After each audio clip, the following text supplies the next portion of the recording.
هو الأول والآخر والظاهر والباطن وهو بكل شيء عليم۔ وہی اول بھی ہے اور آخر بھی، ظاہر بھی اور چھپا ہوا بھی، اور وہ ہر چیز کو پوری طرح جاننے والا ہے۔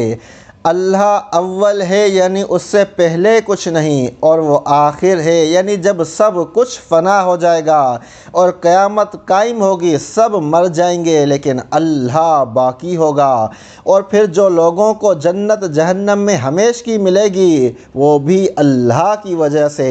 وہ ظاہر ہے یعنی اس کے وجود اور قدرت کی نشانیاں ساری کائنات میں پھیلی ہوئی ہیں جو بتا رہی ہیں کہ وہ موجود ہے، اور اسی طرح اس کی نازل کردہ کتابیں اس کے وجود پر دلالت ہیں۔ یہ قرآن مجید کہاں سے آ گیا؟ وہ اللہ کی طرف سے بھیجا ہوا ہے، اور وہ باطن ہے یعنی ایسا چھپا ہوا کہ اسے کوئی نہیں دیکھ سکتا، اور اسے ہر چیز کا علم ہے، کوئی بھی چیز اس کے علم سے باہر نہیں۔